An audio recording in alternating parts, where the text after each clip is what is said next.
Brooklyn Independent Television. Far too many teenage girls have unintended pregnancies in this country, though that rate has fallen in the past few years. New York does pretty well compared to most other states.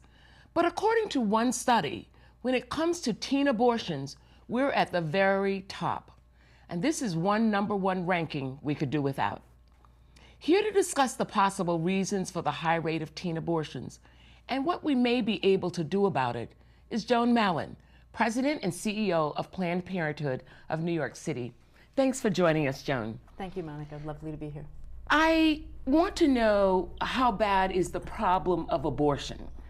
Well, what I'd like to do is, if I can, shift the conversation a bit, because we often talk in terms of the headlines, but I think the real underlying question that we all should be grappling with is the rate of high unintended pregnancies. And as you pointed out, the rate of unintended pregnancies, particularly among teenagers and young women, was going down in the last 10, 15 years, due in large measure to organizations like Planned Parenthood and other community-based organizations. But we've seen an uptick in that number in the last couple of years. All right, and why do you think that is? Well, I think the uptick is because nationally, I think the uptick is because of the abstinence only until marriage programs, which were promulgated by the Bush administration. I have to say New York was smarter than that. New York State did not take any abstinence only money. Right, we were delighted when the governor turned that money back. But nevertheless, we still have an increase in New York City. And I think that increase, by and large, is because we lack sex education programs in our schools. And, well, as a primary reason. And, you know, I'm always struck when I go out and I talk to parents and we poll organizations and people, and they're shocked to find out that there is no medically accurate, age-appropriate, comprehensive sex education in our schools. And we're doing a tremendous disservice to our young people by not providing them with the education that they need. You know, I have to say, having looked at the curriculum, there is one. What happens to it? It's a very large book, K through 12. Yes. What happens to it is the issue after that. Now, let's get back a minute to abortions, because there are many people who feel that they can have unprotected sex, which we can get to in a minute, because unintended pregnancies is one of those outcomes, and that abortion is just another form of birth control. And I want to really address that, because the more invasive a procedure is, the more risk that goes with it. So I want to just talk about that for a minute. Abortion as birth control. Well, certainly what we want to do is to encourage young people to be able to protect themselves and to have safe sex. And so what we need to be doing, in addition to providing sex education, is that we need to provide access to reproductive health care services. I'm a strong believer in the school-based healthcare programs. We at Planned Parenthood run healthcare centers. We know that for young people, critical is that the services be confidential and that they be private. One of the services that we offer— the services are confidential, but do enough young people know that you don't have to, the doctor or health staff doesn't have to share that information? Exactly. Is that known? I don't think that is fully known, and I think we need to do a much better job of getting that out and creating centers where kids can feel comfortable. We have teen nights at Brooklyn.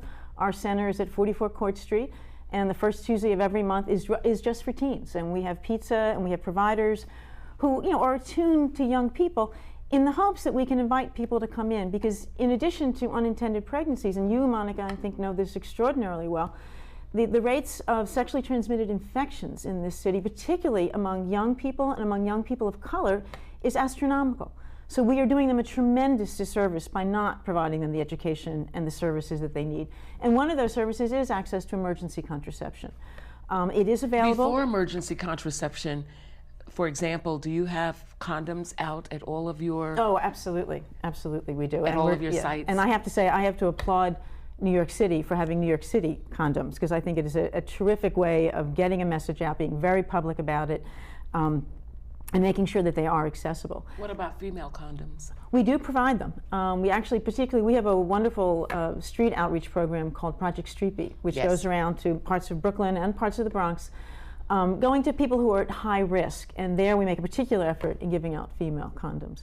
And which gets to like a third point of my sort of strategy on how to grapple with the unintended pregnancies. which in addition to clinics and affordable services, accessible services, education, we also need to work with the people that matter in young people's lives. I mean, the parents, the teachers, the youth workers. I have yet to meet an adult who feels comfortable in having a conversation about sexuality. And so we at Planned Parenthood want to work very closely with community organizations and parents. Well, that's true. There you go. There you go. No, I have met more than one, but we need many, many more like you, because it is critical that young people feel that they know askable adults, and they can get the information that they need. And if they want to go to services, they know how to access those services. And so we need to, as a community, really embrace this issue, because if we're going to help young people to make good decisions, good important life decisions, take care of themselves, they need information, they need access to services, and they need support and mentors in that process. I am not sure that you still have this, but did Planned Parenthood at one point have a program for teaching adults how to talk to It's called the Adult Role Model Program, or ARMS, and they are peer educators. We have a group here in Brooklyn as well. We have a wonderful relationship starting with the Brooklyn Y, and we're looking to use that as sort of a hub to work with other community-based organizations and churches in the borough, because we think it's very important for parents as peers to help other parents feel comfortable talking to their kids about sex. There are a couple of things I want you to do in the time we have left. I want you to tell the audience where to find a Planned Parenthood near them, if they're not near 44 Court Street, if they're not in Brooklyn. I want you to talk about emergency contraceptive a little bit, because that too, like confidentiality, is not well known. Fair enough. Emergency contraception is now available. We call it like on the counter, because you need to ask your pharmacy for it, but it is available in all pharmacies. At what age? Above 17. It is available. It will prevent pregnancies if taken within 3 to 5 days of unprotected sex. The earlier the better. The earlier the better, and I would strongly advocate that every woman have it in her medicine cabinet if she needs it, and anyone can come to Planned Parenthood and we will provide emergency contraception. And if a young person under 17 needs emergency contraception, they should come to us. They can see a provider and we can provide emergency contraception that way. It's one other important point that I want you to get out, that adolescents, regardless of age, when they need reproductive health, don't need parental consent. Is that correct? Absolutely true. So services are confidential, they are private. Your parents do not need to know. We strongly encourage all young people to come in, speak to a provider, get the services they need, come to Planned Parenthood at 44 Court Street. We also are in Manhattan at Bleecker and Mott, which is right by Broadway Lafayette. A lot of subways come through there. And we're also in the Bronx at East 149th Street. Terrific. We're going to have to stop there, Joan. Thank you so much for being with us. Thank you. It was my pleasure. Brooklyn Independent Television on the BCAT TV network.